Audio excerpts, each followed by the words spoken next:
I just took a weird nap.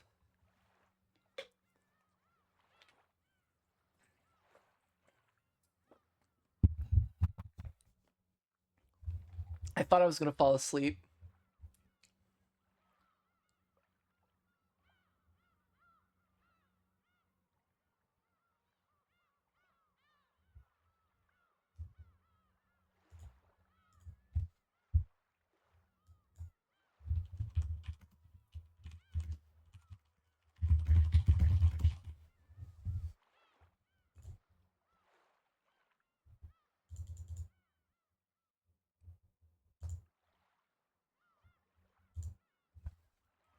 Ugh. Okay, so I just had to kind of flick through some of the things that had happened the last time I streamed this. There was like this whole thing with Beatrice not being Beatrice, like she looked totally different. Battler's being tortured in hell, and he's cool with it.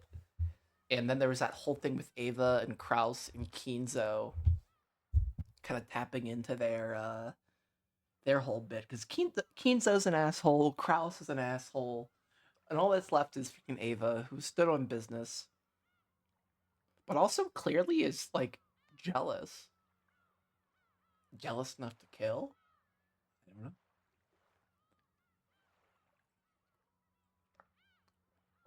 I got water. I got a Coca-Cola. I got a milkshake, a warm milkshake, but it's still a milkshake. I think that milkshake like put me into nap territory. I fell asleep for like 30 minutes in my bed when I wanted to start my stream. Uh, I feel kind of groggy, but it felt so good. I'm not even complaining.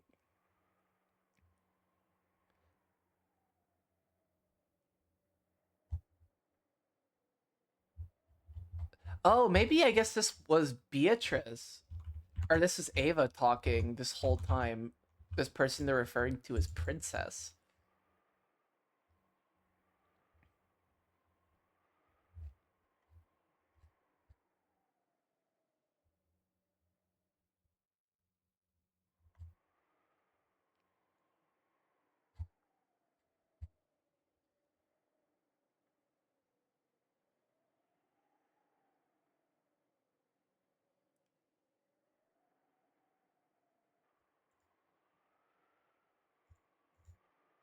Did I take the wrong path, just like Father and Nissan said? True, I never studied how to be a lady. Everything I learned was done in the hopes that I could help Father someday. But is that really true? I haven't always been trying to compete with Nissan, with whom I've had a bad relationship since I was a young girl. Man, do any of these siblings like each other? Because I wanted to steal his position as successor and show him a thing or two. Every chance he gets, Nissan tells me that men should be manly and women should be womanly. I've been tormented by this unfair discrimination just because of my gender, something people are born with and can't do anything about. I resisted, endeavoring to this very day to study and prove that I am not inferior despite being a woman.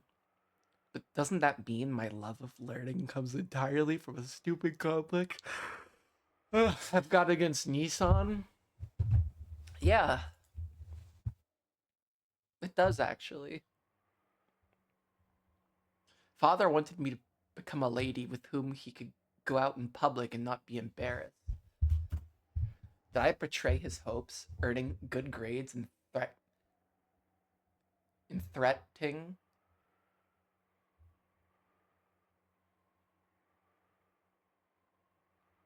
Threating?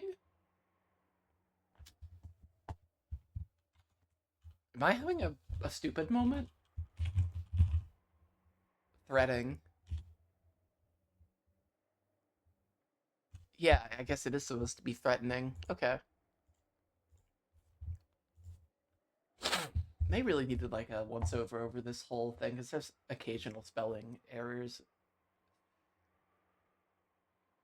just to satisfy a childhood resentment or like weird wordings kind of happens every now and then.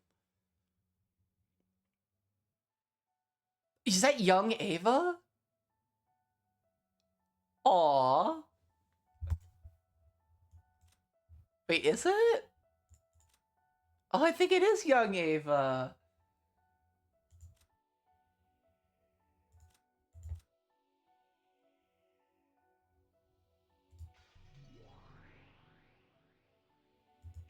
That is cute. I still want to figure out who Maria's dad is. That's not it. You swore to me, saying I will become successor to the Ashiramiya family. You. The one whispering to me was the me of my years as a young girl, born inside my heart the day I made that oath. That's right. She was my only ally. When things got difficult, when I felt like I was about to get crushed by it all, she would always quietly appear and support me. Damn, I wish that was on my brain worth. When I ran into roadblocks and despaired, she would always appear and support me.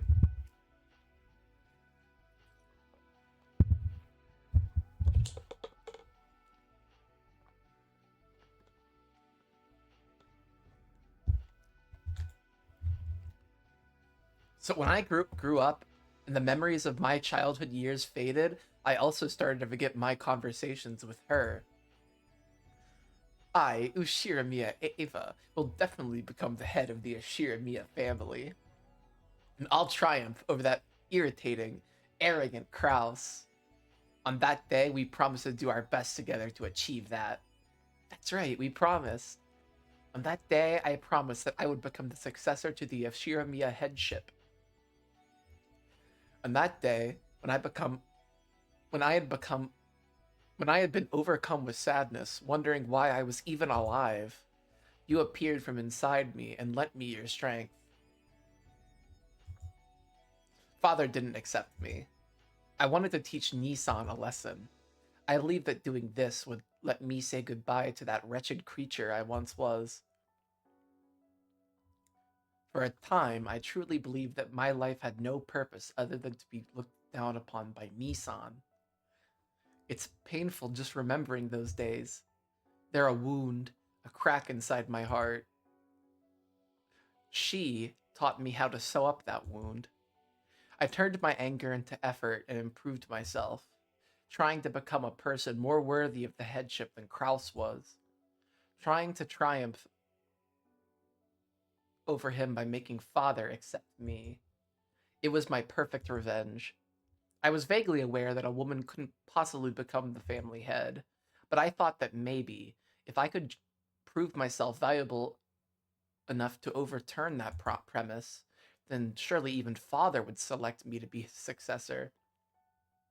And now she's kind of in the same weird, shitty position as Kraus, where she was struggling with money because her husband was struggling with money because he let his company get a hostile takeover, which they had to explain in very clear detail back in episode 1 what a hostile takeover was and how it worked.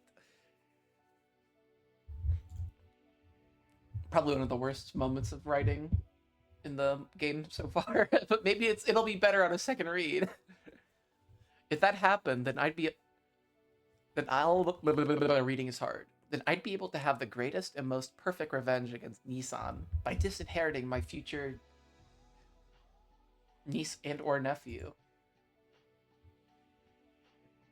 who always acted like his succession to the headship was completely inevitable. That's right.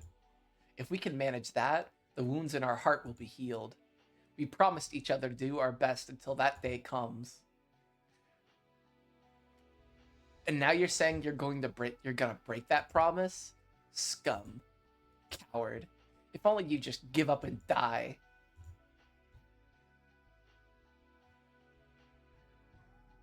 Even though she looked like me as a kid, she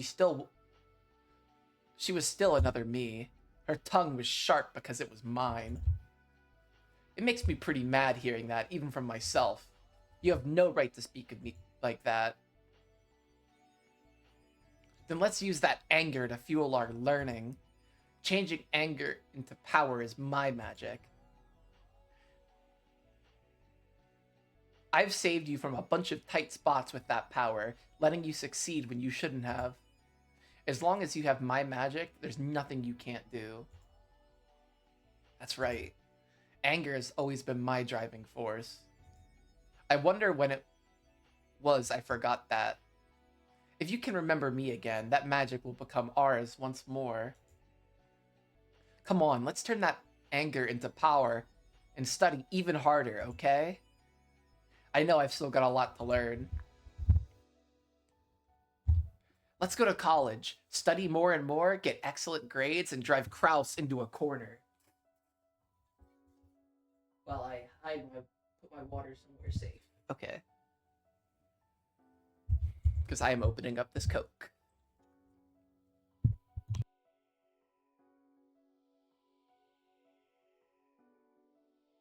That guy acts like we're nothing, but I'm pretty sure he feels pretty well cornered in the inside.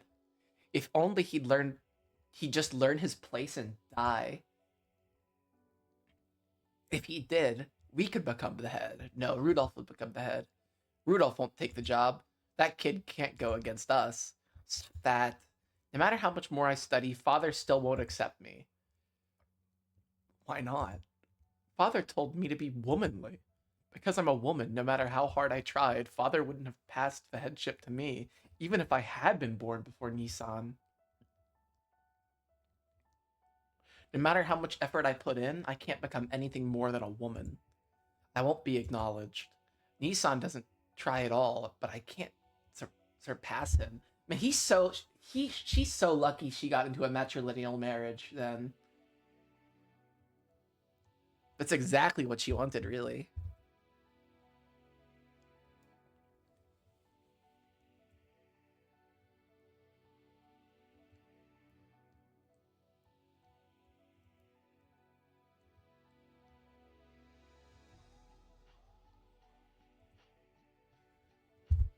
This song is kind of dooky.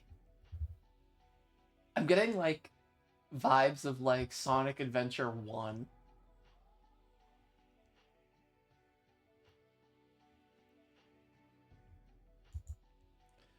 He'll look down on me forever. Father and Kraus are the worst kind of male supremacists. If only they'd just die. She cursed them for my sake. Words that I couldn't say so easily, she said for me. Even though I understand that she's just another part of myself inside me, I feel like she's the only ally I have who can sympathize with me. However, while sympathy might do a lot to calm my heart, it won't do anything to improve my current situation. In the end, she can only console me for however long it takes me to be dejected by reality before I finally accept it. Thank you. You've done enough. Now that it's come to this, I'll become such a good lady that it'll shock even Father. I'll find an excellent man that Nissan can't even compare to. You can't do that. She rejected my timid thoughts. I understand. Because she is me, I understand. All Father said was that he won't let a woman succeed to the headship now. But even that's just a rule Father made up. Since he made it, he can get rid of it. Human feelings can change far more than the number of sand grains on a beach. Kraus is such a stupid man that Father's eventually going to realize it, even if we don't prove it for him. When that happens, the wall that separates man from woman will be demolished by Father himself, who set it up in the first place. That day will surely come. How can you be so sure? Because that's my magic. If you just believe, this magic will surely summon a miracle. The basis of my magic is nothing more than your believing heart. Thank you, young Ava. I want to see them all when they were young. That'd be super cute. Like young Rudolph. Oh my god, that would be it. If I use this magic, then surely I'll never have to doubt until the day I die that I'll eventually become the head. But I don't know if that's the right thing for Ushira Mia Ava. Maybe I should aim to become the kind of lady Father wants, someone who can proudly participate in high society. And if I'm reborn, maybe father will change his opinion of me. Maybe if I can find my own lifestyle, just as Nissan has found his. Anyway, I just can't imagine my stubborn father choosing a woman like me as the head, especially if it means skipping over Kraus. You don't believe? I was just thinking. Maybe I can't succeed the headship, but as a woman, I can have a child, and Nissan still isn't engaged. If Nissan isn't able to father a child and I give birth to one, then wouldn't that make my child the next head after Nissan? In other words, wouldn't it mean the same thing as stealing the headship from Nissan? Are you serious? Yes, I'm serious. True, it'll be very sad to abandon the resolve I've had since childhood. It pains my heart to betray you, my younger self. But this is the most realistic option. Are you throwing away your dreams? And me as well? I'm not throwing away anything. I'm an adult, and the day has come for me to part ways with you. That's right. Ava's already become an adult. She's even forgotten how to use magic. And now she's the mother of a single child. She forgot all about how magic can grant one's own dreams, and how she's forcing those dreams onto her son. Even though Father and Kraus ruined your life, you're trying to push your dreams onto your son, ruining his life. Is that what you call being an adult? George is a son I'm proud of, one who won't embarrass himself no matter where he goes.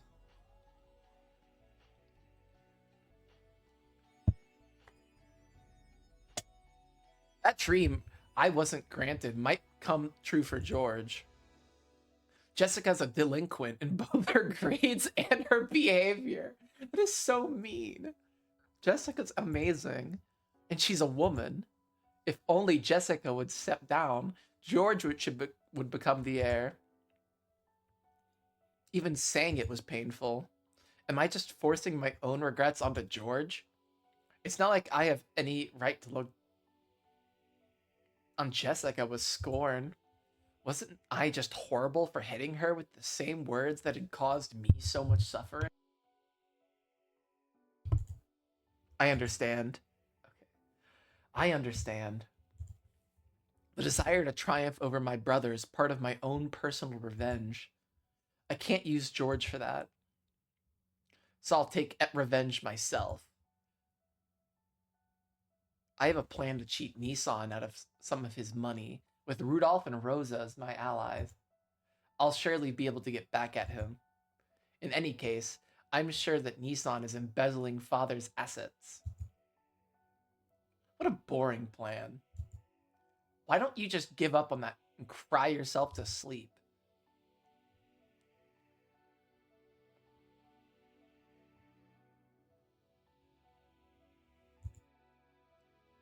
We will become the Yoshiramiya family head. Don't mistake what your dream is. And believe me when I say it'll definitely come true. Believe in my magic. If I believe, I wonder if any power will dwell in that magic. Ooh-ah, ooh-ah, ooh-ah, ooh-ah, ooh-ah.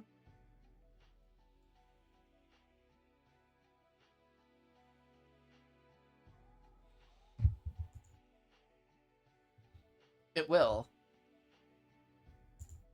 My magic can grant any wish with certainty.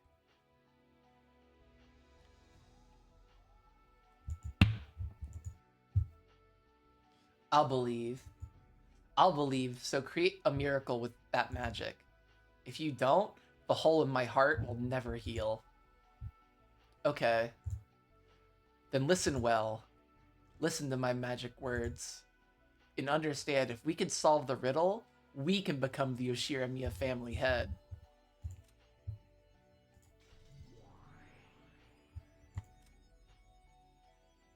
She kind of looks like Beatrice. Like a younger Beatrice. So lend me your ears and listen carefully. We have to kill your whole family. Behold the sweet fish river running through my beloved hometown. You who seek the Golden Land, follow its path downstream in search of the key. Are they actually going to try to solve the riddle this episode? I doubt it. Ava Nason. It looks like we're about to arrive. And Kyrie shook her shoulders. Ava jumped and awoke from her doze. Ah, I'm sorry. Why does her eye color change?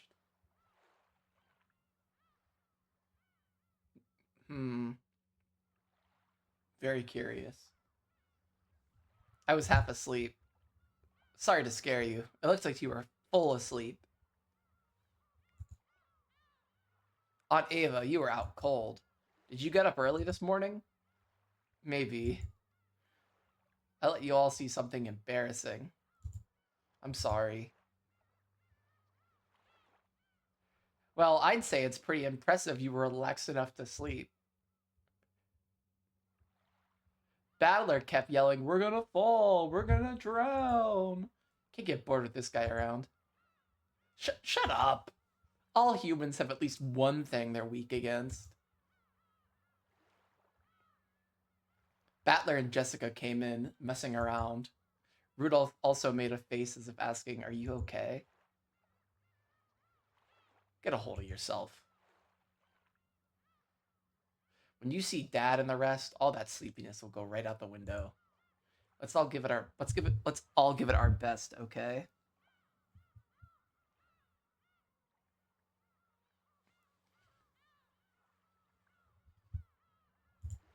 I feel like this just isn't 80s enough for me. That's right. We have to keep it together, especially this year. That's it. Let's all tighten our assholes and go. Rudolph said these strict words in a small voice only Ava could hear. Failure would not be tolerated in this year's family conference. All of their companies were hanging in the balance.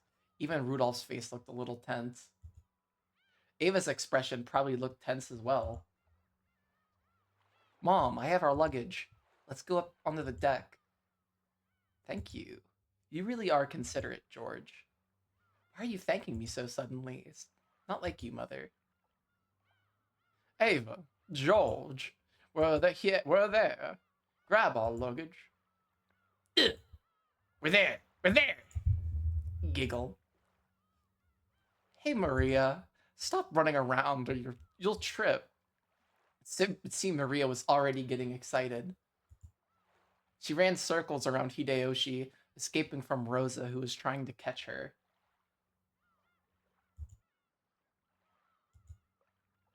What is it, Mother?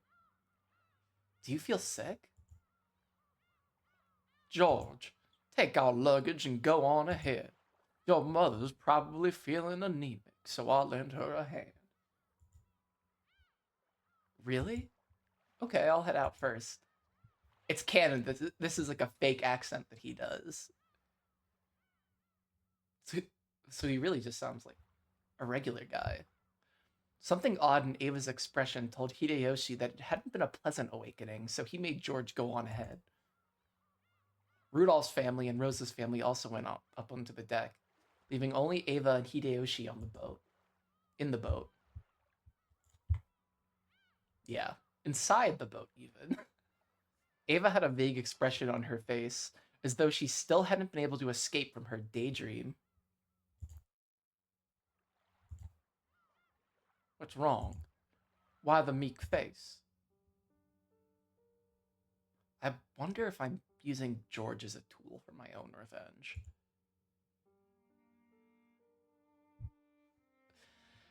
I wonder if my childish hostility towards Nissan has caused me to treat that child's life like a toy. What have I done? What have I... It isn't true. George is our wonderful son, and he'll always perform admirably wherever he goes. Ava, even if you let your own hopes get in the way a little bit, Everything's turned out okay in the end, hasn't it? You haven't done anything wrong. In fact, George is grateful for the strict discipline you gave him, right? Really? Hey, really? George doesn't think I'm a terrible mother, does he? Does he? Does he? Does he? He's never said anything like that. Not even once. Well, he's gonna say it if you don't let him marry Shannon. You're just worrying too much. Kumasawa Chio?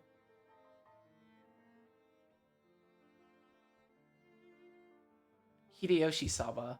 Everyone has left the boat. Oh, did you lose something? Did you need a hand? Kumasawa had come to check on them, and they hadn't gone up to the deck. Hideyoshi hid Ava behind his back so that her expression wouldn't be seen. Yeah, sorry. My necktie pin just got a bit crooked. We're fine. We'll be out in a sec. Wait outside for us. Is that so? Ho ho ho. Then I will wait outside. Even though she didn't really understand, Kumasawa realized that something had come up and disappeared so that she didn't trouble them further. If they stayed here any longer, they probably would make everyone else worry too. It's about time to go. We'll make George and the rest worry. George really doesn't despise me? Yeah, nothing of the sort. In fact, he's very grateful. Did you have a nightmare? Again? Yes. Hideyoshi knew that Ava was often tormented by nightmares, and they always grew more marked on the days leading up to the family conference. Hideyoshi knew that Ava's relationship with Kraus was still full of antagonism to the point of being traumatic, and that she still couldn't let go of the feeling that she had as a child.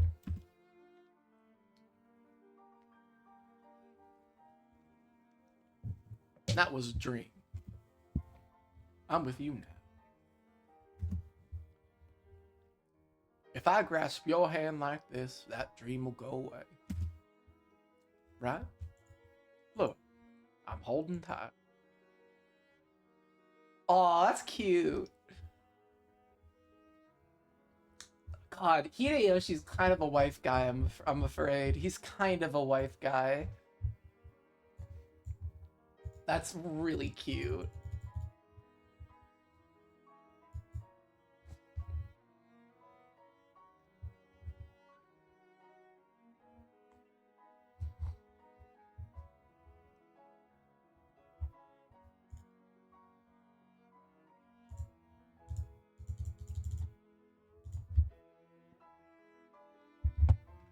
Giggle.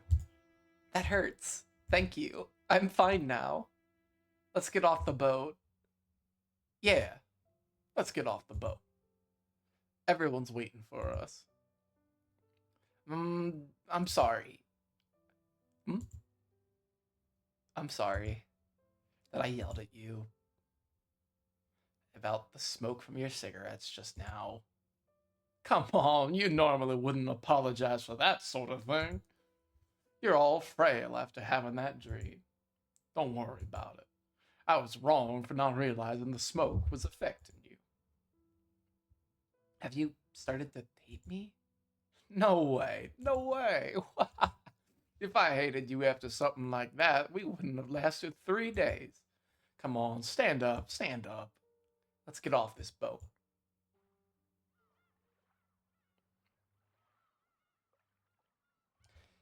Look at his freaking chin.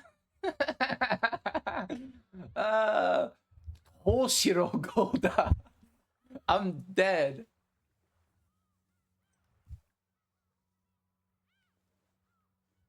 Hideyoshi-sama, Eva-sama, Is everything alright? Are you not feeling well? This time it was Goda.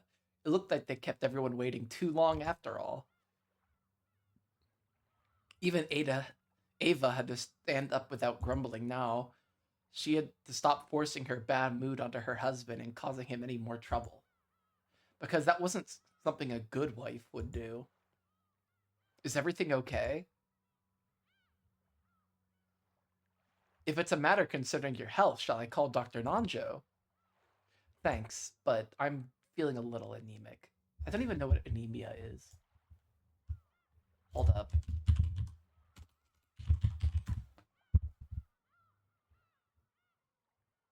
There's too much red blood cells. She needs iron, vitamin B12.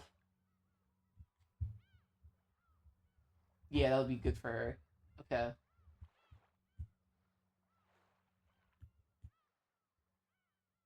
Low red blood cells or hemoglobin.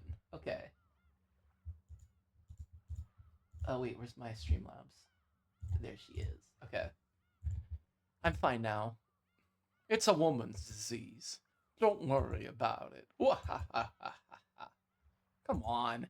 Don't say stuff like that in front of people. It's embarrassing. Oh, sorry. Ava elbowed Hideyoshi in the gut. By that time, a normal expression had returned, which allowed Hideyoshi to relax a little.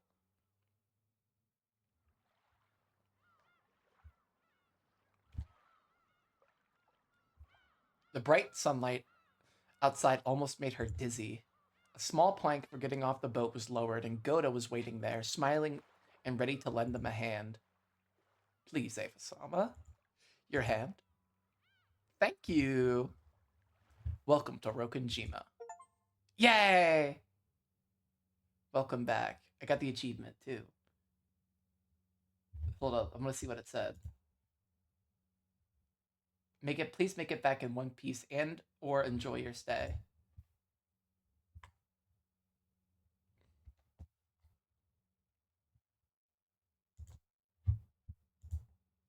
Welcome back. Huh?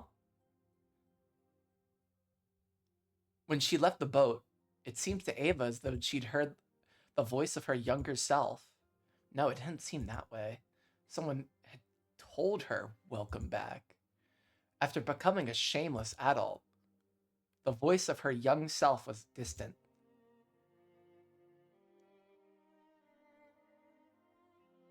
What am I living for?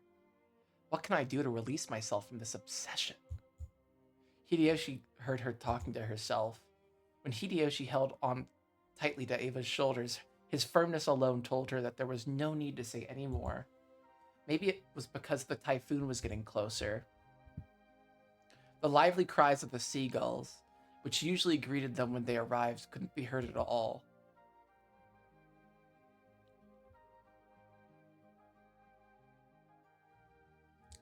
Umineko no naku koro ni, Rondo of the Witch of Reasoning.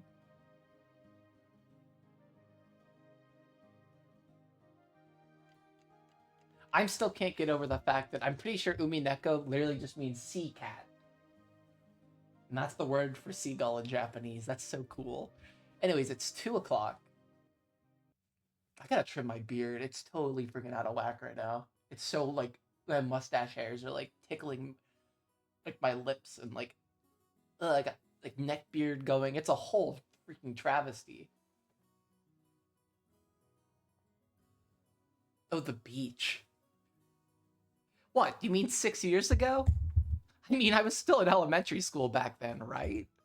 It's pretty unfair to expect me to remember everything, don't you think?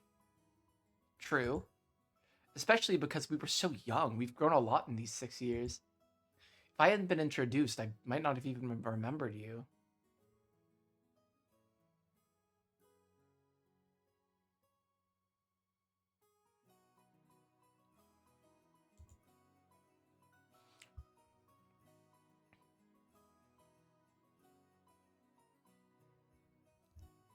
Really? I figured he was Battler right away. And when he opened his mouth, I was sure. I just met him for the first time. Didn't know him 6 years ago. God, she's freaking so standing on business. Oh, that's right. Maria-sama was only 3 years old then. Well, the same goes for me. I only knew Maria when she was 3 years old, and since she's grown so big, of course I wouldn't recognize her. After lunch, we had all gone out into the beach to walk around, talk, and take it easy. Our parents were apparently having a suspicious, complicated discussion, so we ended up leaving them behind.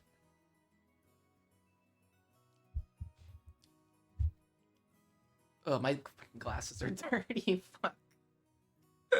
I can't. I'm just so verklempt all the time.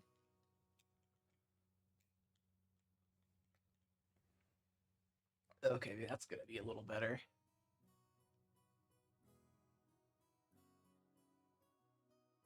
Well, just as I'd guessed from the start, the conversation focused on me since I'd been away for 6 years. Still, you've gotten really tall.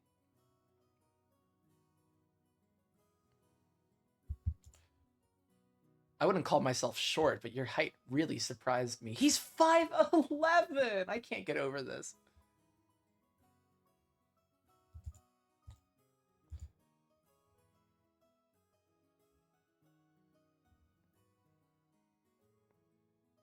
That's right. I remember well what Battler Sama was like 6 years ago, but I was surprised even so. Yeah, seriously, I could hardly believe this is the same Battler we knew back then.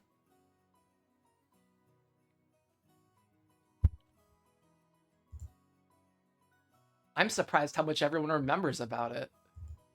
My memory's all hazy. Yeah, I'll bet. Looks like it's taking you a while to remember us. You know that hurts a bit. Come on, this was 6 years ago, right? I'm the one that has it bad, being forced to remember. Are you saying that you can't remember well because it was 6 years ago? I can remember it clearly as it had happened yesterday. Well, your memory's great after all. You remember the kind of things Battler did and said back then pretty clearly, don't you? Come to think of it, that's right. Shannon's memory can be incredible when you least expect it. Ugh. I'm horrible at remembering. I remember fun things, but can't remember boring things at all. Ugh. We all laughed, saying that everyone was like that.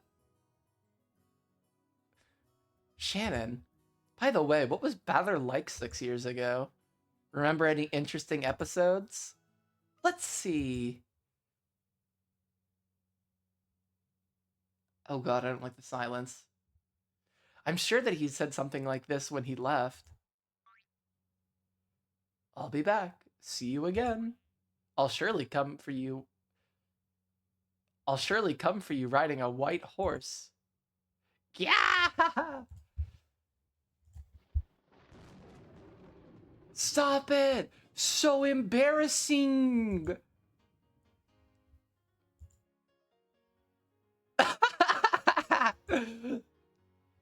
Sounds like something you'd say.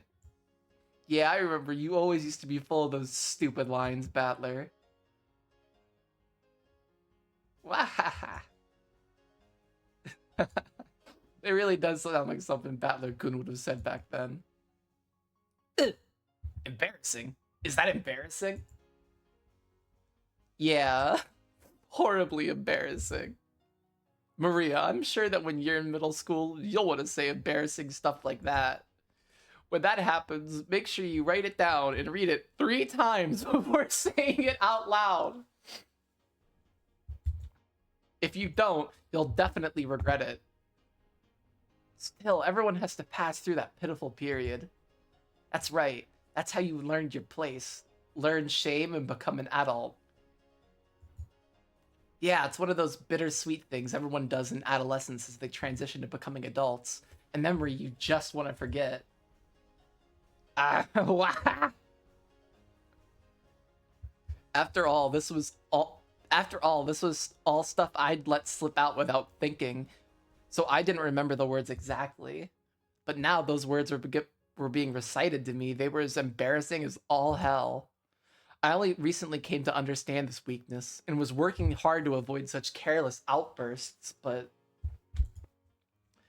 I guess with I guess I was just born with the habit of speaking without thinking. Me too, Battler, and there's nothing I can do about it. Shannon, do you remember any other embarrassing stuff? Yes, well, I remember a few other things, but uh since it looks like the person in question wants to forget them, I think I'll refrain from saying any more. God, Shannon's so nice. To be brutally honest, I don't remember this at all. Please don't make me remember. Ugh. Shannon's bullying Battler. Ugh. You can't.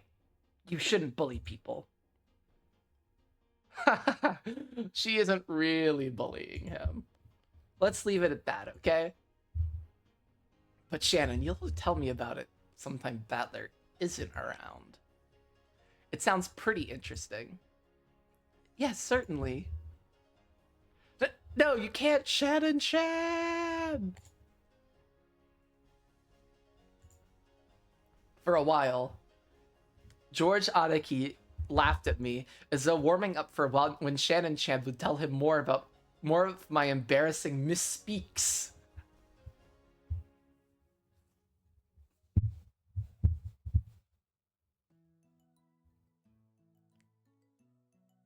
George looks like he was flirting with Shannon, but he seemed to be somewhat open and frank about it.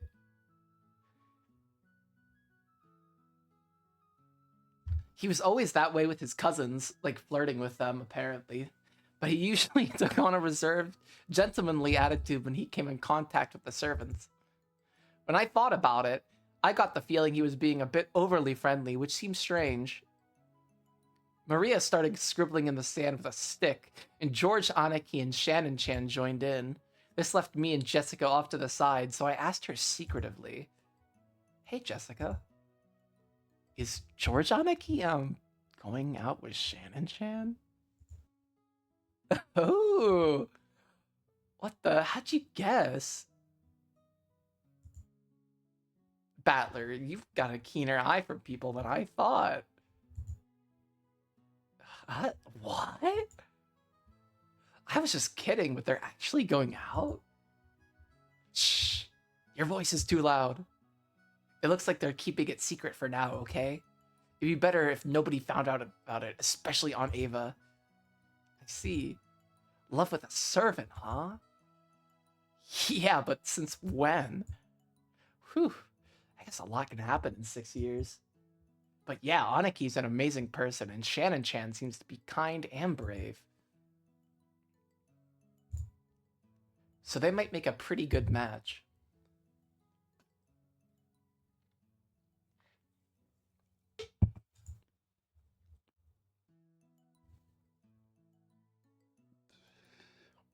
Actually, 6 years ago, I remember taking notice for just a little bit. I see. She fits really well with George Anaki. Nothing I can do about that. Goodbye, my fleeting first love of 60 years ago. Oh, I remember the first girl I ever had a crush on. That's cute.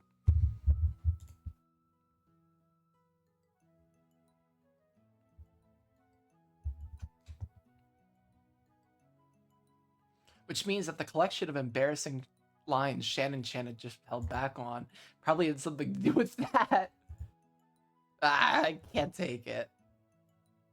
How long have they been going out?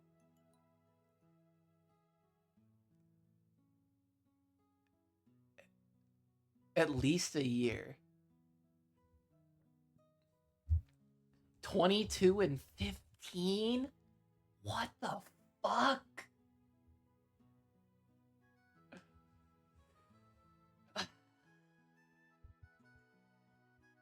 But if you count the time they both had one-sided feelings, it'd probably be several years.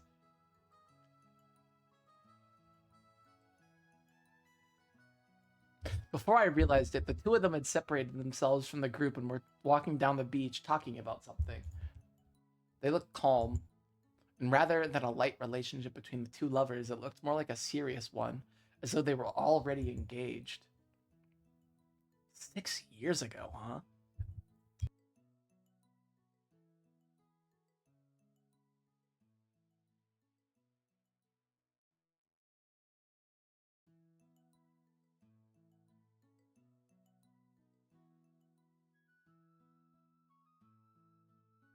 I just had like the nastiest burp of my life. Oh my gosh. That's a long time. What did those 6 years mean to me? I've just gotten taller. It was just a waste of 6 years spent obstinately fighting with my dad. What about you, Battler? You got a girlfriend? I wonder. There's a few girls that I have fun with, but there's no only one. I guess I'm just a kid. I think it's more fun to be noisy with a large group of people than being alone with one person. That's so you, Battler. But take your relationship with your female friends seriously.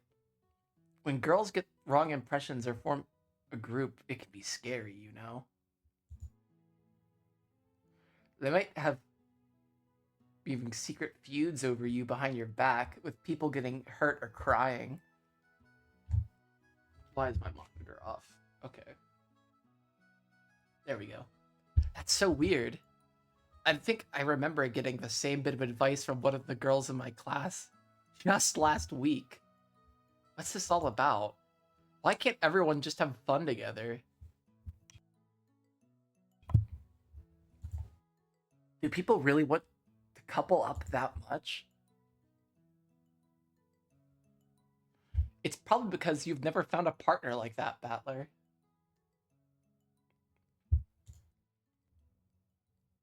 Well, you might run into someone sooner or later. You've just got to wait patiently.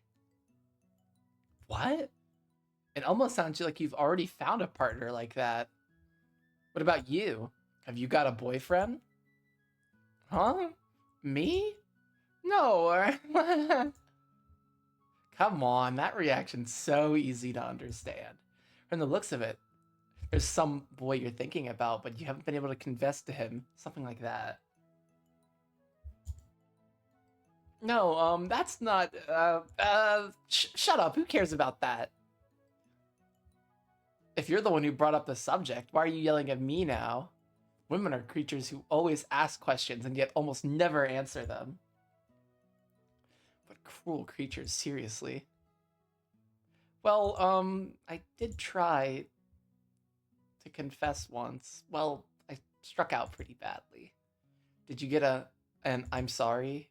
No, well, my feelings were seriously one-sided and they didn't know how to respond, I guess. It was like they didn't view me in that way at all. Well, I can understand that. You talk like a man after all.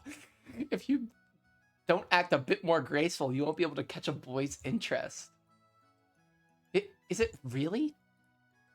Is the way I speak? Really? I think I made a mistake there. Hmm? Well, how you talk isn't everything, but when people like you, who usually have a rough style of speech, suddenly start working hard to talk more normally, well, there are guys out there whose heart will skip a beat when they see how determined you are. Is that really true? Vampire Jessica theory. Welcome to Halloween, folks. Yeah. Jessica suddenly started talking more meekly, and her face instantly went slightly red. I see. Even though her confession didn't go well, it looks like she still hasn't given up. But still, I get it. After seeing how close George Aniki and Shannon Chan have gotten, I also want to find a girlfriend. I've been single for 3 fucking years, Battler.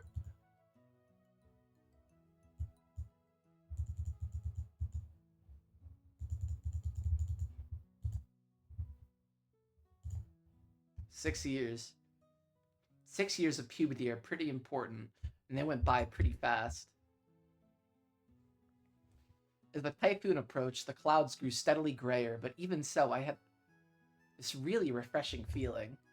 Maybe I'll try thinking more seriously about the opposite sex, more than just the size of their boom. Oh my gosh. By the way, it looks like George Anaki's going out with a servant. Don't tell me it's the same for you. Huh? What? Why do you think that? Come to think of it, that kid Cannon-kun greeted us in the Rose Garden.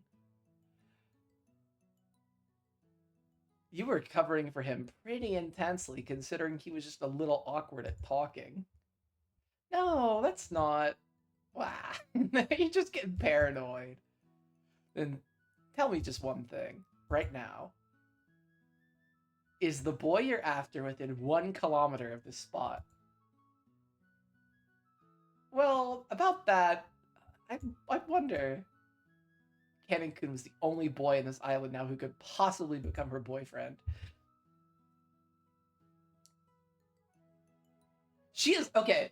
I feel like you should definitely criticize George for having a crush on Shannon, but I fucking have no problem with Cannon and Jessica being a thing because they're the only other people of the opposite sex on this whole freaking island that are like in the same age range. That would be so awful.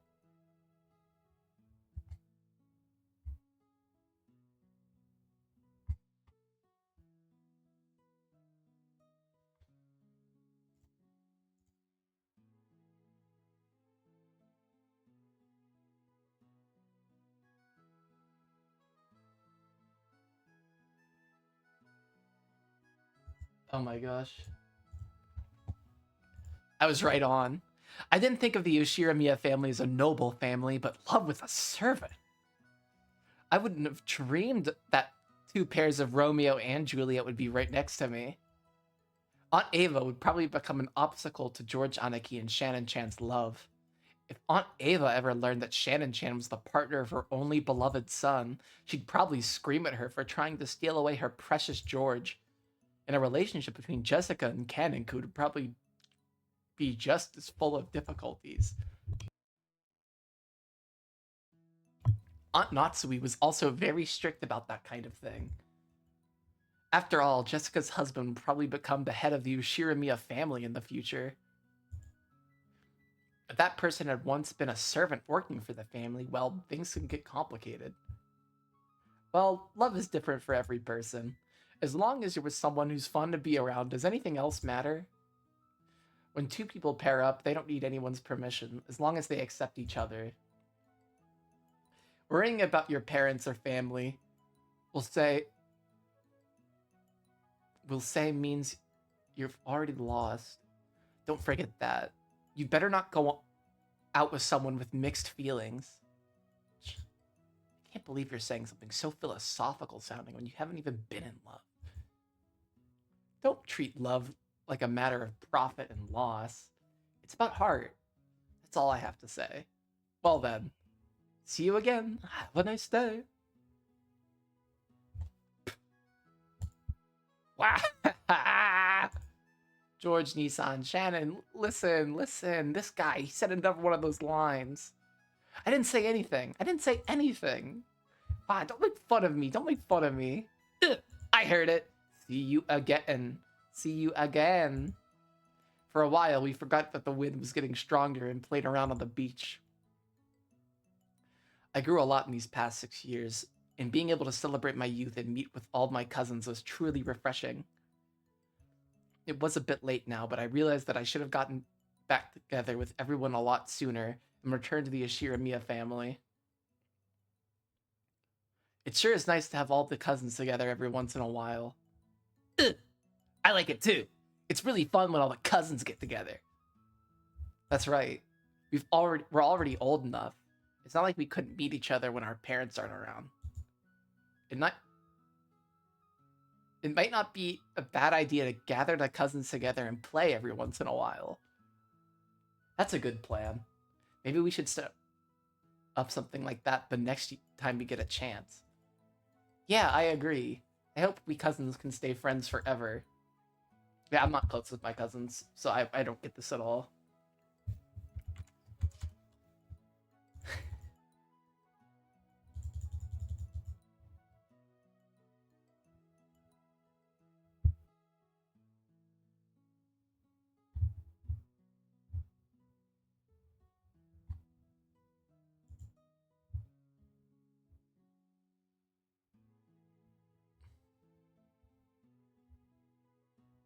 Uh,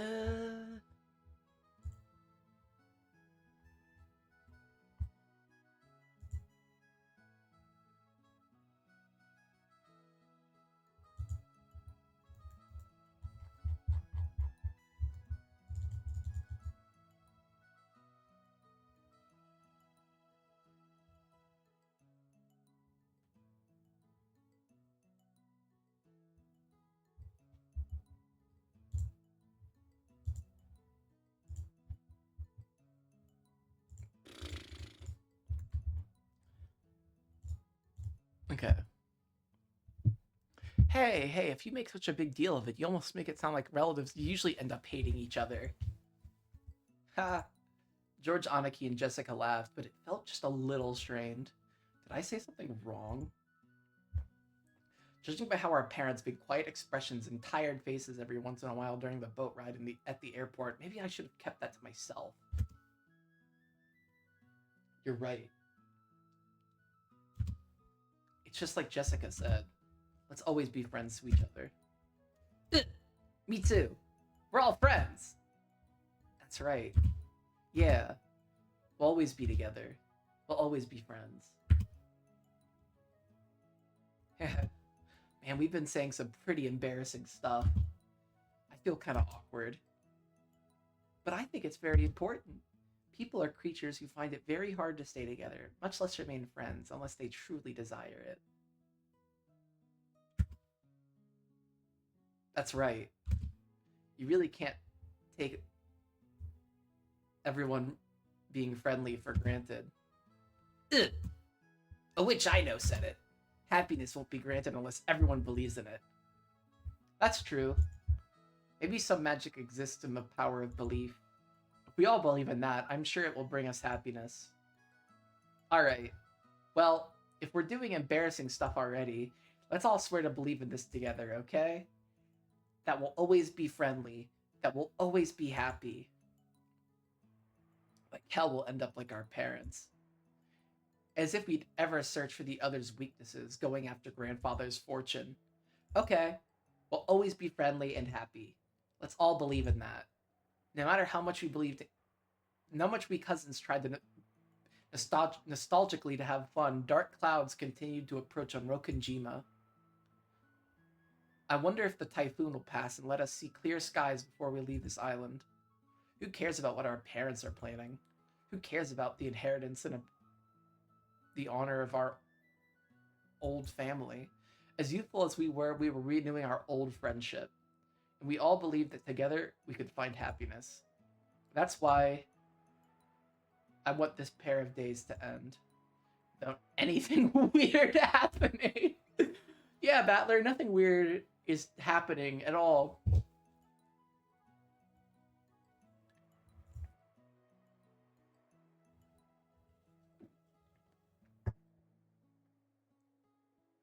In peace and happiness. And calmly. No, I didn't just want them to end. Please let them end. Let them end.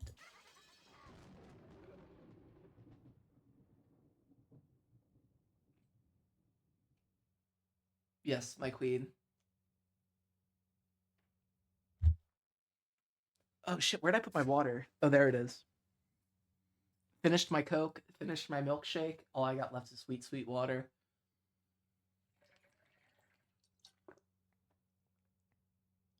And I have not been drinking enough water recently. I fear it might be messing with my mojo.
I'm just looking at Twitter. I can't freaking believe it.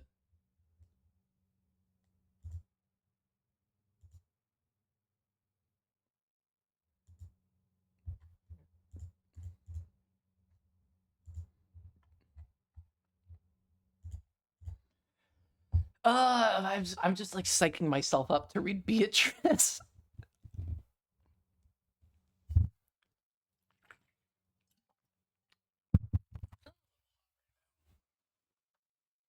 Hold up, I'm gonna go check my phone. Give me like 30 seconds.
I keep just needed a breather. Oh my gosh.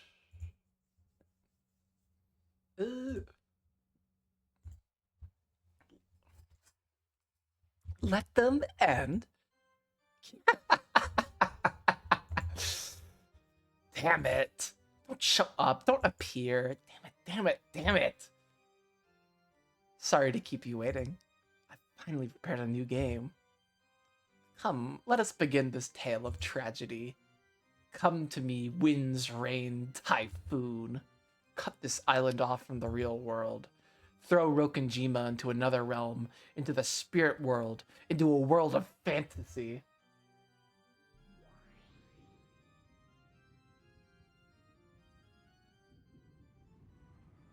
And so the tale repeated for the third time.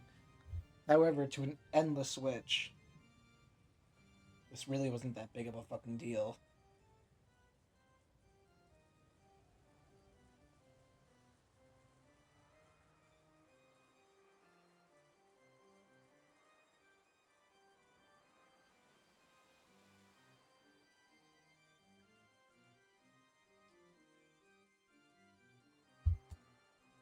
What it did matter was whether the first.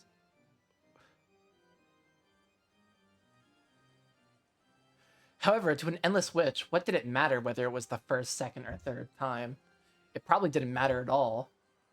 After all, this was a tale of fantasy, endlessly repeating until the match was settled. Would Battler surrender first, or was it the witch?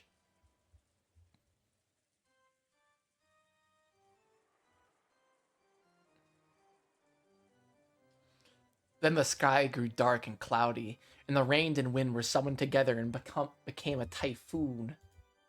Maria could be seen in the rose garden, playing no mind to the rain that had started falling, going around in circles, searching for that single rose that had been marked.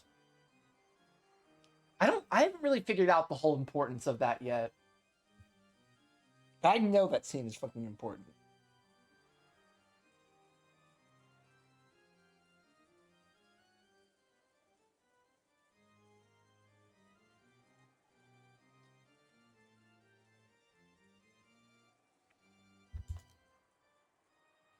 Not here.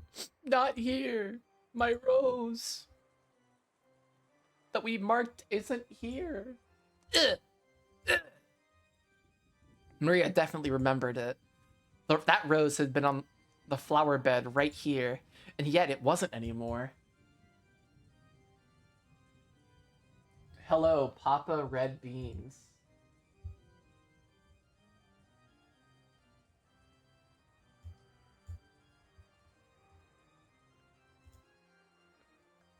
She didn't know what to do with her irritation and not being able to find something that should have been here.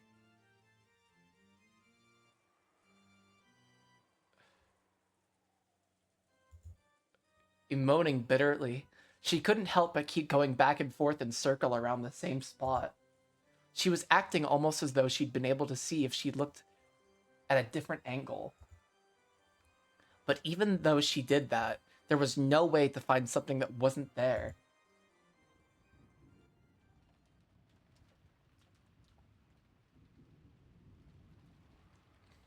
The wind grew increasingly strong, and the rain turned into cold, large drops. There was no way even Maria would fail to notice this. However, if she couldn't find her rose here, it would surely disappear forever. Maria believed that. That feeling spurred her on to keep searching for a rose that had no chance of finding.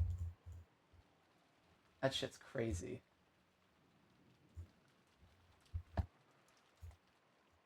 Just then, the cold drops of rain tormenting Maria were suddenly blocked by somebody with an umbrella. Ugh!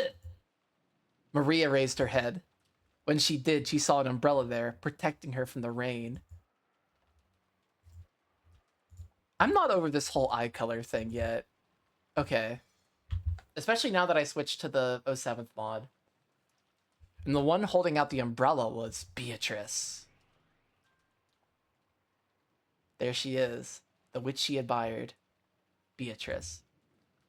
Beatrice!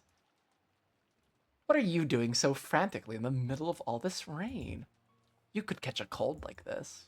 Even witches have to care for their own health. I can't find my rose. Ugh. No matter how many times I search, even though it should be here, I can't find it. Maria told Beatrice about how there had been a slightly unhealthy, pitiful rose, and that she was sure that they had marked it. I just started episode 3.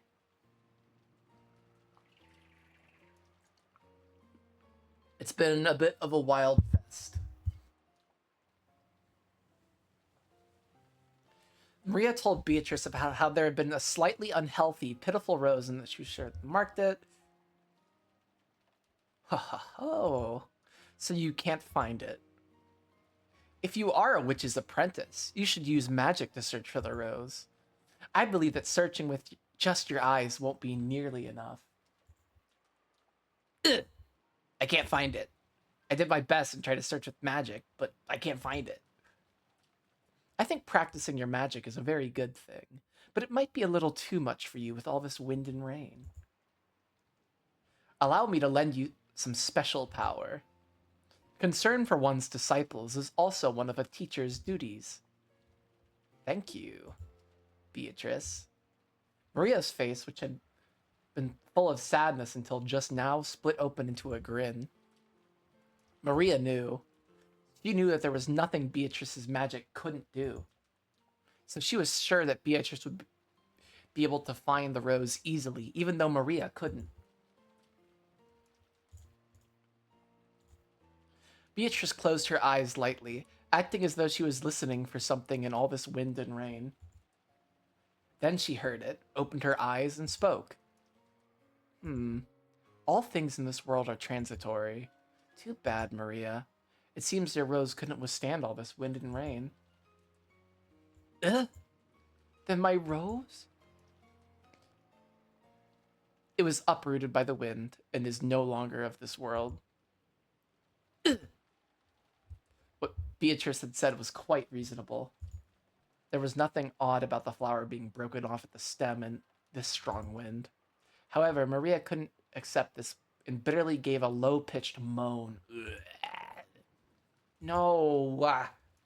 Huh?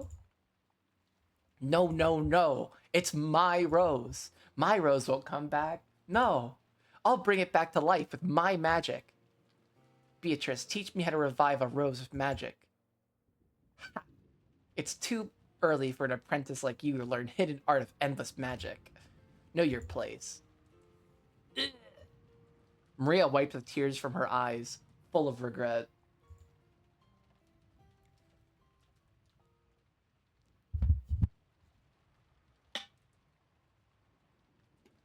I wonder how this is going to be different than the last time.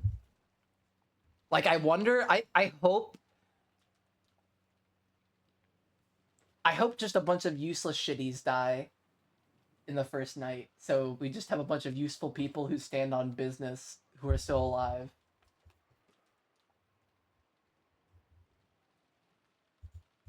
That would be my freaking goal.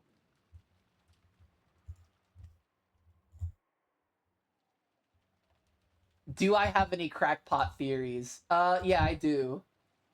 So far, the shitty ones include, hold up, I'm getting up my document. Rudolph and Kinzo are, not Rudolph and Kinzo, Battler and Kinzo are the same person. That's my most crack theory. My second crack theory is that there actually are just hidden doors and shit in the mansion, and that's because Kinzo owns a Winchester repeater. The famous like Winchester mansion has like a bunch of hidden rooms and shit. That's one of my other crackpot theories. And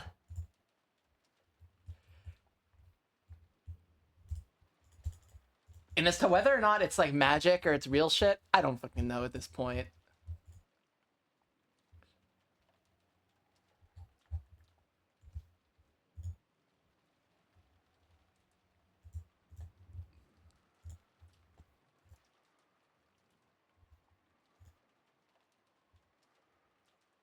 This whole shit is crazy.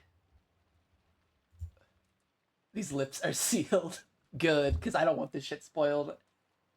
I would usually spoil a game like this for myself. I have not. Beatrice shrugged her shoulders and cracked at Maria's pitiable expression. Very well. I will lend you my power, the hidden art that can revive a rose. Really? Indeed. Well then, concentrate the power of your heart. Close your eyes, forget the rain, forget the wind, and search for the soul of the wandering rose with the eyes of your heart.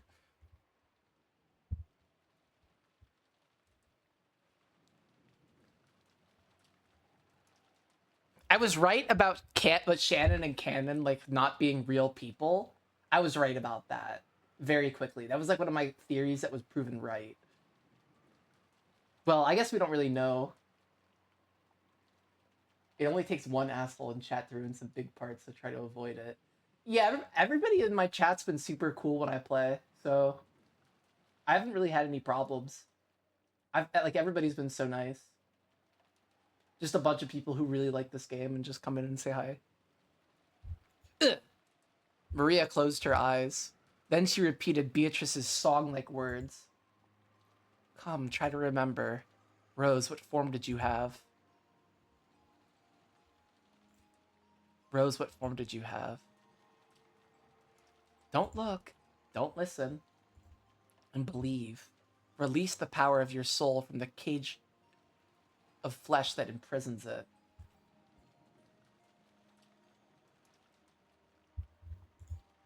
That's it. Good. Around Maria, who was concentrating her power. I wish she didn't have gold butterflies. I wish she had like something different, like pink butterflies. Just to be like, oh yeah, this is Beatrice's magic and this is Maria's magic. So now we don't really know who's doing the magic. It could just be Beatrice fucking with her. Gold butterflies begin to dance. Was it the manifestation of the magical power Maria held? Lost soul of the rose, gather into one and remember your form. Come, gather, remember. The glitter of the gold butterflies began to strengthen, and their numbers increased. Then Beatrice raised a finger up to the skies, and they began to gather on the tip of that finger.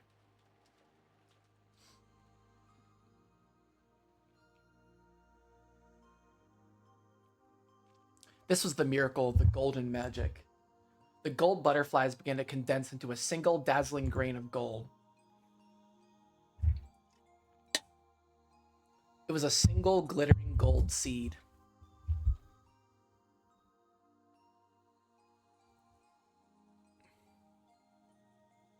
It rode on the tip of Beatrice's finger, budded into a golden sprout, and opened into a golden leaf. It then slowly fell from that fingertip, sank into the mud of the flower bed, and began to grow steadily. Maria, who admired magic and the witch, really wanted to see this fantastical sight. However, as an apprentice, Maria was still not qualified to see it. No, she was probably afraid that if she opened her eyes to look, the power that she had concentrated in her heart would be cut off, and the magic would be lost. Therefore, Beatrice, as the only one permitted to witness this golden miracle, was the only witch, the sole master of many miracles.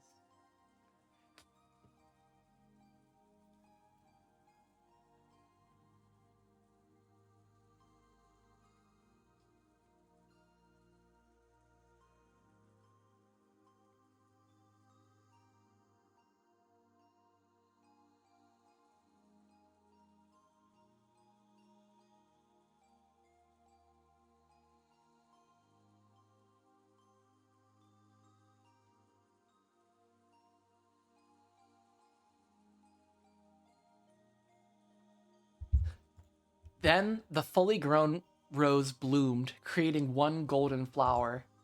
And when Beatrice poked it with her finger in just the right way, the gold-colored sparkle scattered, just as if a gold-soaked bubble had popped. And what remained was a single beautiful rose. Yeah, but it's not the same one. It's not like the same shitty wilted rose with the wrapper around it.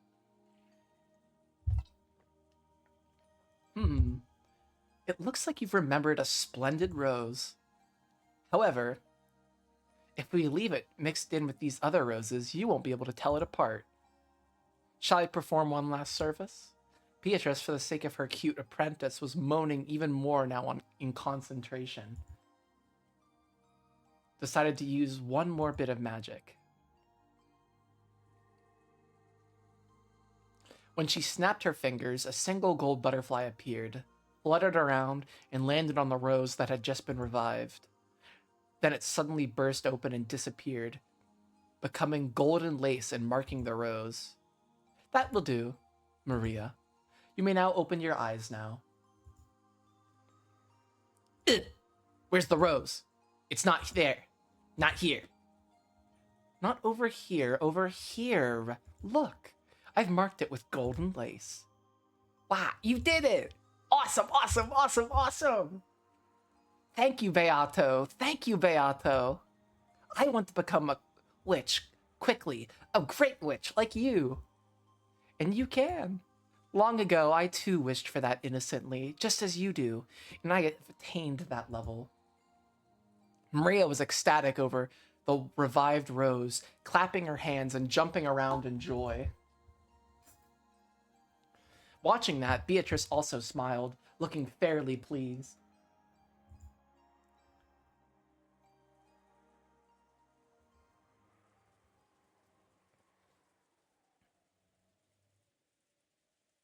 By now, I could break and repair any soul if I try, not just that of a rose, and kill and revive as I pleased.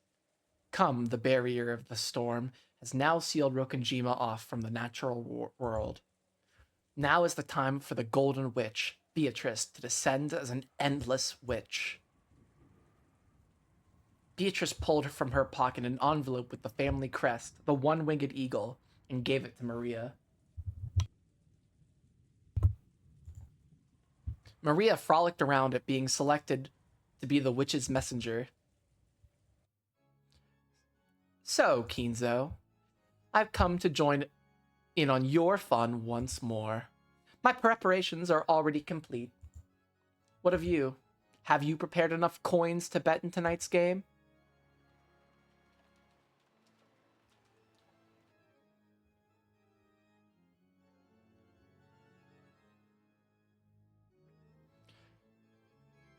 Of course I'm fully prepared, Beatrice.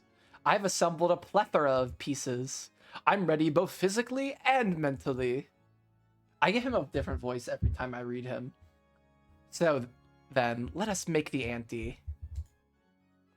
All that you have given should be returned to you in the end. Come, take it. Kinzo flung the window of his study open wide, took off the valuable golden ring that had been on his finger, and threw it into the darkness of the raging wind and rain. Oh, this is interesting. So this time, he's throwing the ring outside after Beatrice gives the letter to somebody. I don't even think in the last chapter they ever even mentioned this happening again.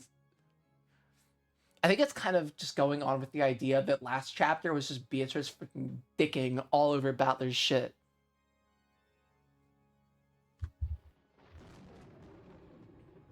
That ring was struck by lightning, and after twinkling gold for an instant, disappeared. What? Kinzo watched it go, grinning broadly and fearlessly. I don't think I'll lose. You are mine. Forever. I hope this guy gets his just desserts.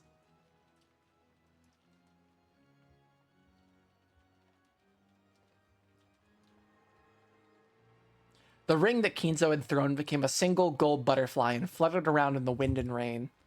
It headed for the rose garden, almost as though it was being guided there. It then found the figure of the Golden Witch and fluttered down.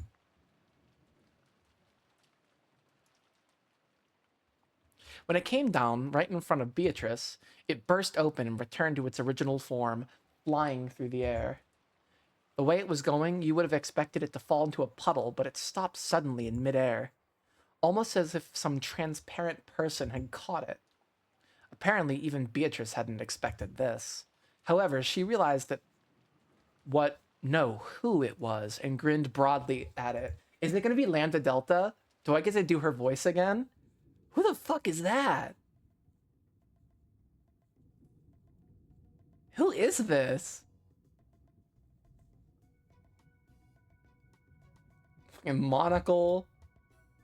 Wearing ass. Who the fuck is this? Look at this guy's mustache. As she did, the shadow of the person who had caught the ring began to fuzzily appear. Ronove, my beloved. It was the figure of a young man wearing a butler's uniform embroidered with the one-winged eagle crest. There was no man like this among the servants of the Ashiramiya family.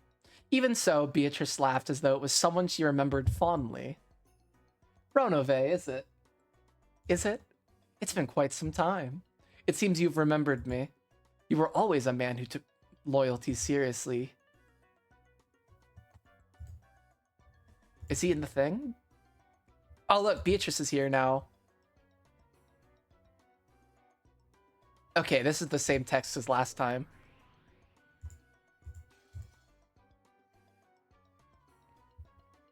He kind of reminds me of Canon. It has been quite some time since your last correspondence. Not for a single day have I, Ronove, forgotten that I serve you, my lady. I was more afraid that you'd forgotten about me. After all, you can be quite forgetful. Cackle, cackle. I see. Yes, I certainly am forgetful. I'd forgotten even your sarcasm until I heard it again. Milady, take this.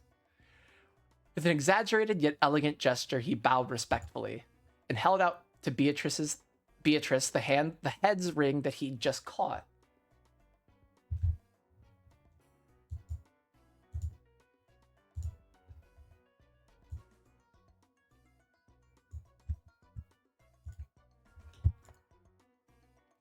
It is the Shiramiya family's head's ring, returned to you from Shiramiya Kinzo.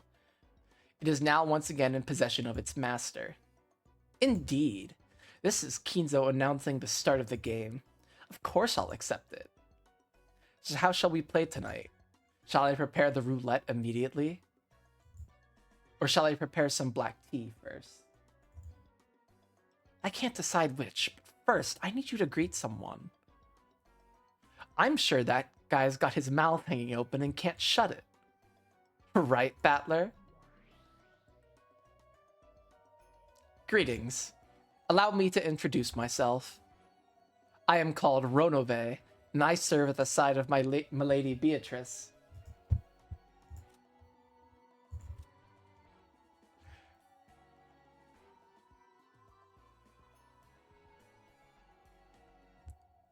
Wait, is this an actual demon? My knowledge of the Lesser Key of Solomon is failing me. Oh, no. The Marquis and Great Earl of Hell, commanding 20 legions of demons, he teaches art, rhetoric, languages, and gives good and loyal servants the favor of friends and foes. He's depicted as a monster holding a staff.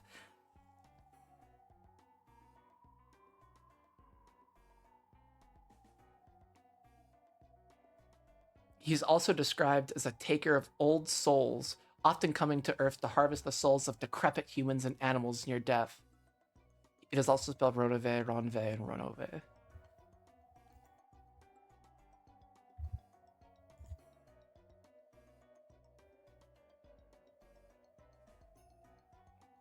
And he has a terrible mustache.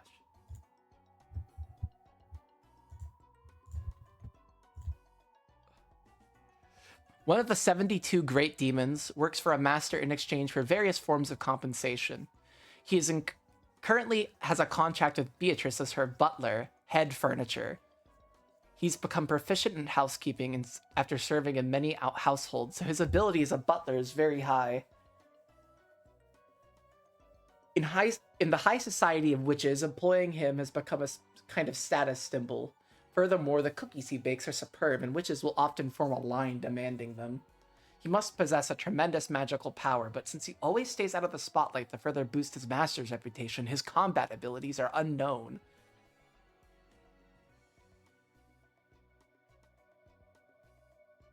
Ronove. The Marquis of Hell.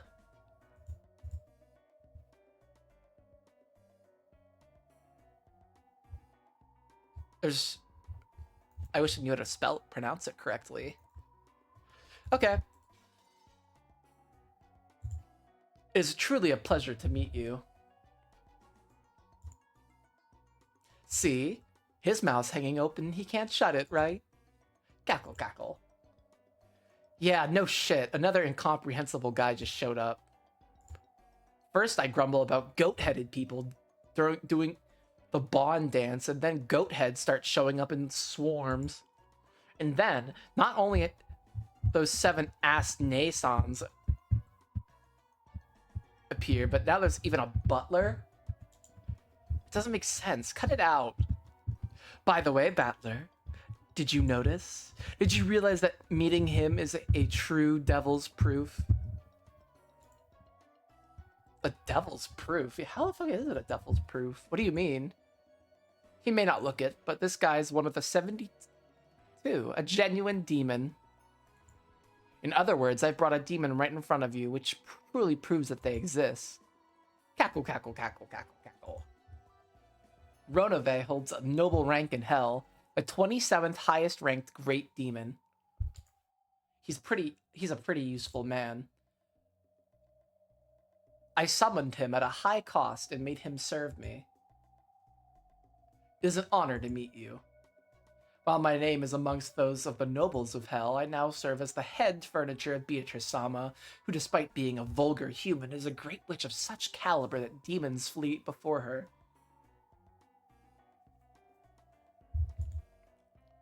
Cackle, cackle, cackle, cackle. He's a very useful man, but he's impudent with his words. Frustratingly enough, he sometimes forgets to respect his master. Nothing in my contract specifies the manner in which I am to speak. Would you like to change that contract? It keeps me entertained, so it's fine. Cackle, cackle.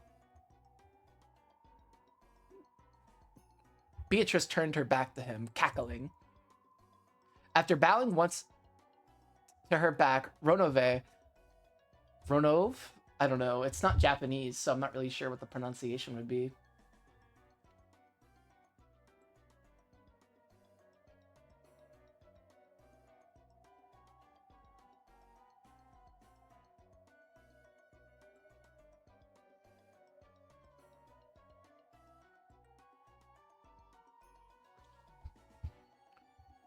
Ronove turned back to Battler and stuck out his right hand, showing off an innocent smile.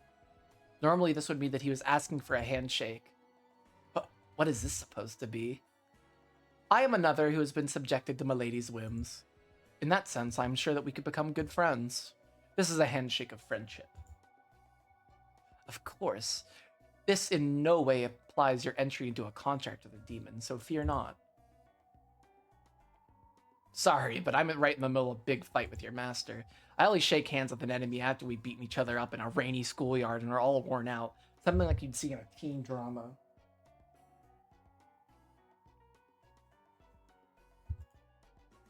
Remember that. I see. To shake hands with you, Battler-sama, I must create a fitting atmosphere in a suitable location. Exchanging sweet words and physical language with you that rings true to your heart. When the opportunity arrives, I shall arrange for such an encounter. I must say, I simply love situations. I don't know if I'm getting the delivery on that right. Situations like that myself. As Ronove laughed tauntingly, he whispered to Battler, bringing his face so close that their noses were almost touching. Oh, Ronove! I didn't know you swung that way, buddy. Battler, his face turning red after getting so close to another of the same sex, pushed him away. I'm not gay. You're a creepy bastard. I see. Just right for Beato's butler.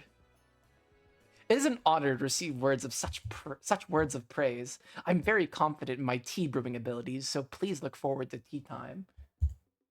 Baking cookies is one of my hobbies, so please feel free to request any snacks you may desire. Just what I'd expect from a pair of the same gender. You started getting along right off the bat. I'm jealous. My. I apologize for making you jealous, milady. I shall not sneakily snatch your guest away from you. Well then, I will leave for now to retake my post as head furniture and greet my subordinates. Please forgive my short absence. Indeed. Only the common goats and the 7 sisters used for the ceremony have manifested themselves. You'll be able to finish greeting them in no time. Oh? Those lively 7 sisters are here. I wonder if those naughty girls have grown a little more graceful. If that's graceful, I'll have to doubt the definition of the word graceful. Is that so? Then I suppose you've already had the opportunity to play with those sisters. Judging by your expression, it would seem they're just as naughty as always. Even though I'm always telling them to act more fitting as servants of Beatrice-sama, troublesome kids. If that's your problem, don't worry. They actually act perfectly fitting for their master. Cackle, cackle, cackle. Now even you've begun to say it. However, a conversation means that you accept your partner. The fact that you've started to respond to my idle chatting proves that you are gradually starting to accept my existence.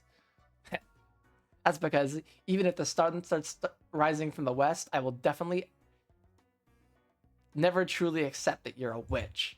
You might want to try a more positive approach, like crying and kissing my shoes.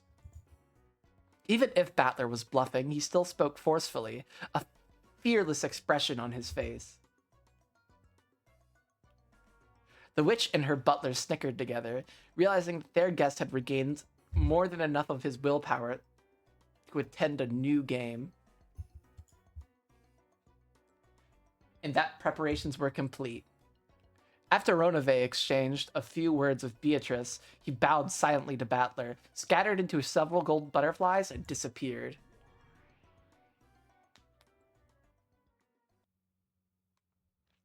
Cackle, cackle. It is truly pleasing to have such a boisterous atmosphere. How boring were the days when I was trapped alone on this island, unable to regain my power and lacking anyone to talk to. I get how that unpleasant guy is really fitting as your butler. But tell me, why has that butler only appeared now?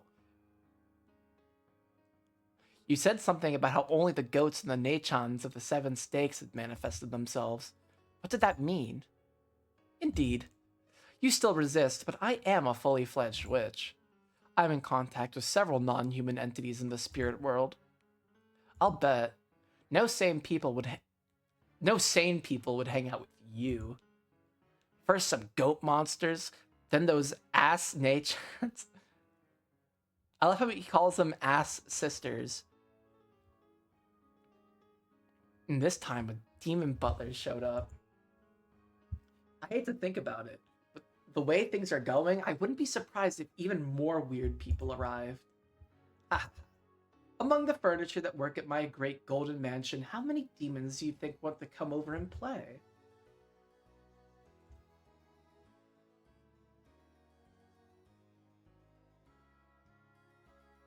I almost butt dialed 911. Holy shit.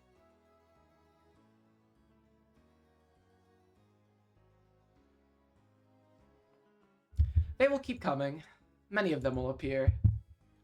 When the door to the Golden Land is opened, I will call back all of my furniture and build my new castle here on Rokunjima.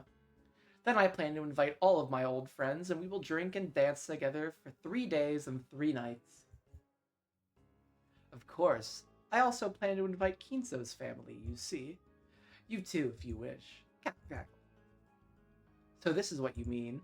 That since you lost your power for a long time, you couldn't summon them.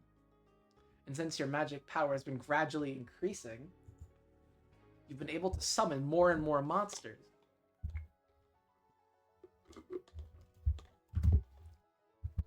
It is as you say. You stopped the hair's breadth before crumbling, but your heart is already wavering. You are unable to deny that I am a witch. That wavering in your heart has been slowly restoring my powers as a witch. So are you trying to say that creepy butler appeared because I started to surrender? That's right. Bit by bit, you are surrendering to me.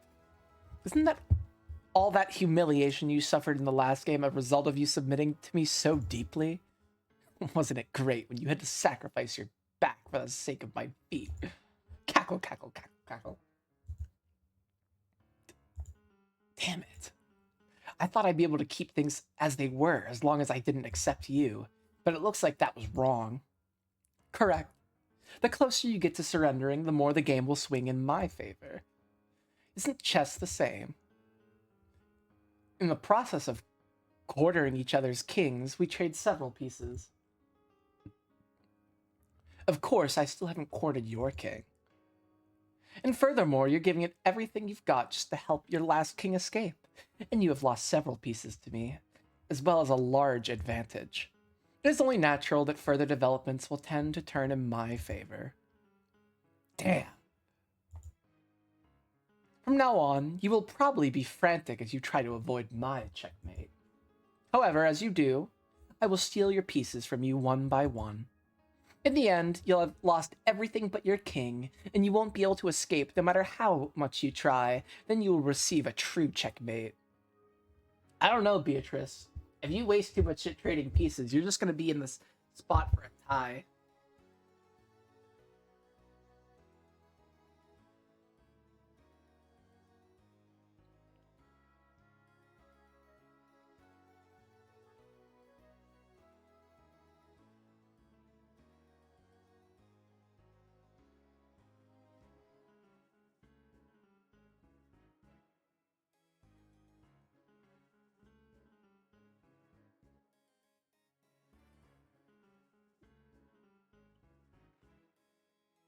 This shit's pretty good.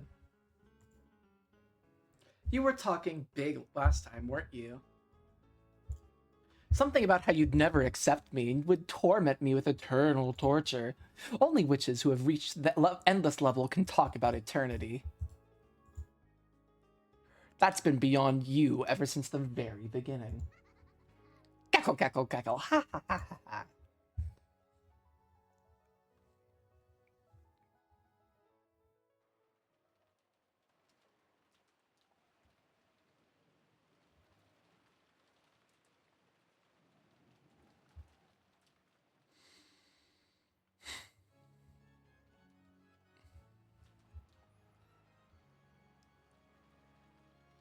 Kinzo Sadama has already publicly displayed the location of the hidden gold within the epitaph under my portrait.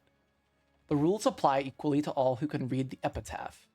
If you discover the gold, I will return everything to you. Tonight, I ask that you enjoy your battle wits with Kinzo-sama to the fullest. I sincerely pray that this night will be both intellectual and elegant. Beatrice the Golden. When Maria finished reading the letter that Beatrice had handed her, everyone was at a loss for words for a while. Do we get it as a tip? No, we just get the epitaph. But maybe we'll get it later. Also, Beatrice is here now, and let me make sure. And Renove is here. Renove. Wikipedia made me think it was Renove, so I'm not gonna worry about it.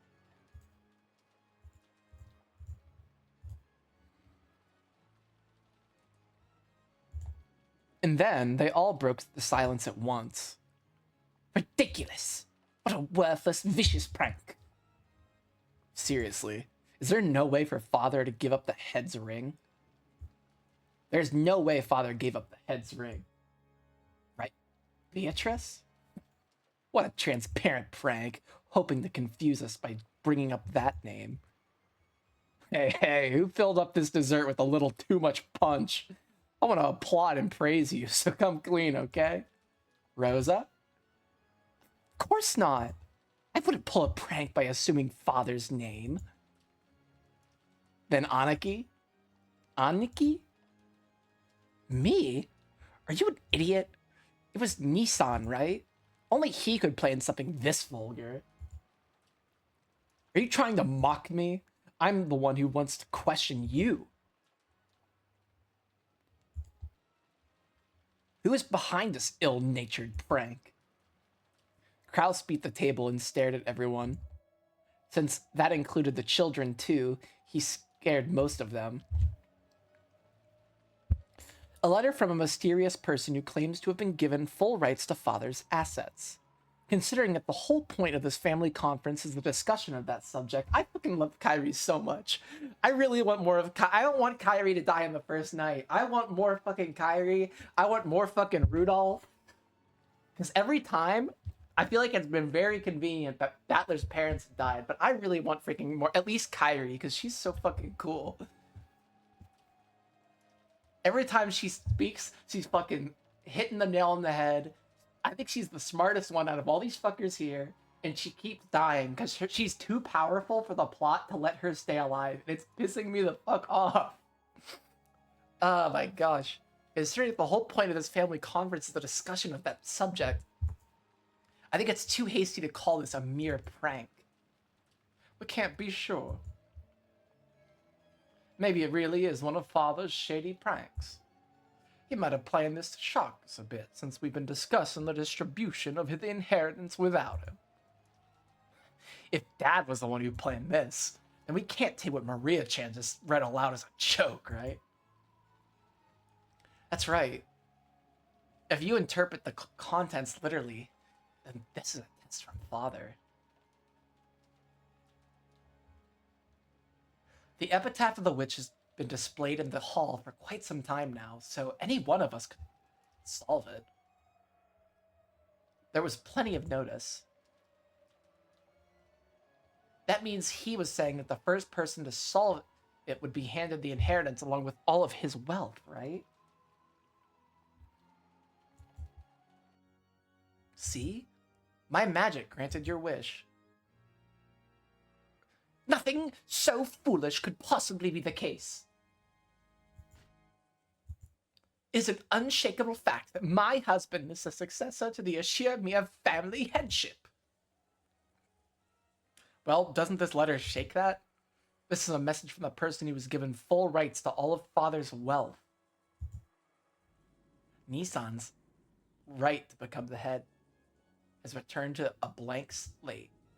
The person who solves the riddle, the person who finds Beatrice's gold, will become the next head of the Ashiramiya family. Ridiculous. Do you think we can trust the meaningless words in that letter? Also, we don't know what... Hold on, I'm gonna put it in my notes, because I should have put it down earlier. For the first... I need more notes on the closed rooms from last episode. I should have maybe spent more time thinking everything through, but I forgot to put down the first part.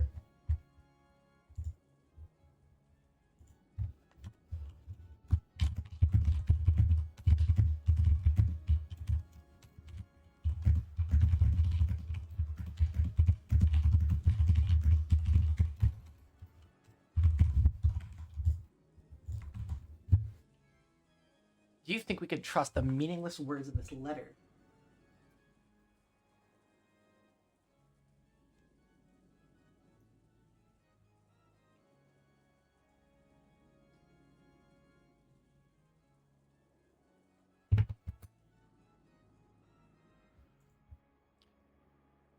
That the seal was the real thing?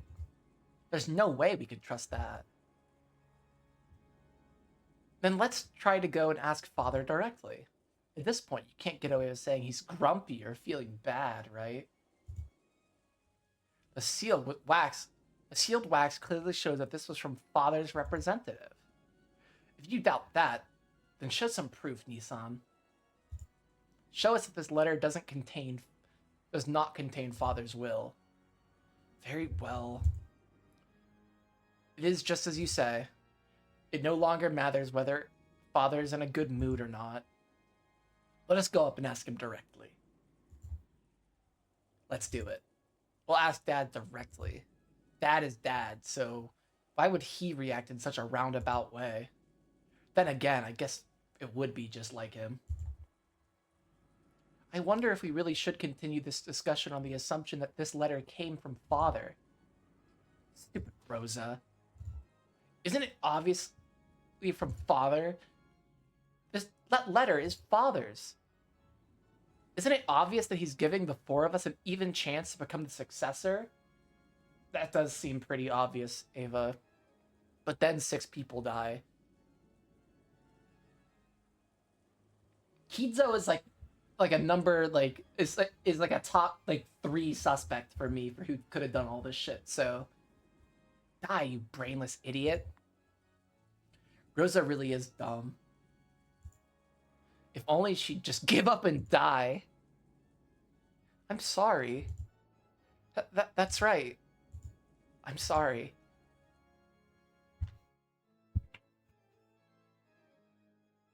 In the beginning, the adults had all doubted the credibility of the letter.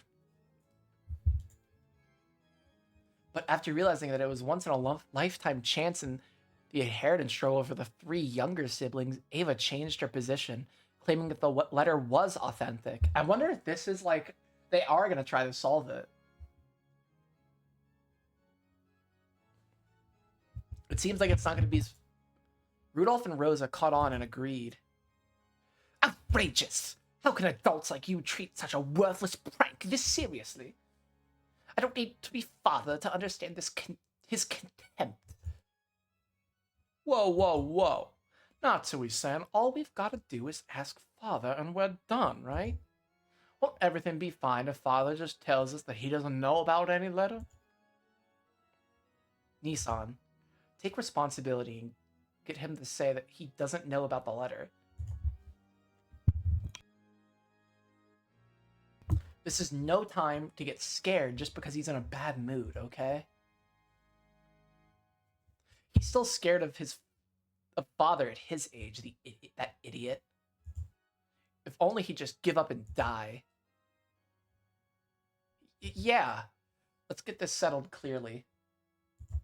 He's probably eating in his study right now. Let's have him set down his chopsticks for just a moment.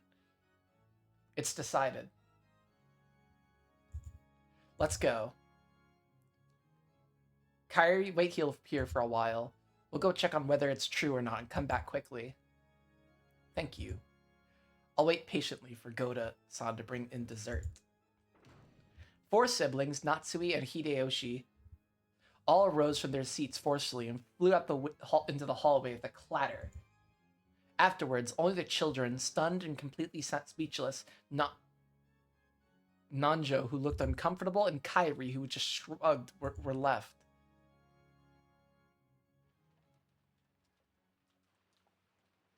That's where I'm gonna leave it off today. Oh wait, do I want to keep going? No, it's already midnight. I want to stop. All right, didn't stream as long as today because I also didn't mean to start as late as I did. I wanted to start at 9 o'clock, but that I ended up falling asleep, so it didn't happen. So we'll continue tomorrow. I'm feeling a little tired, so I don't have as much energy today.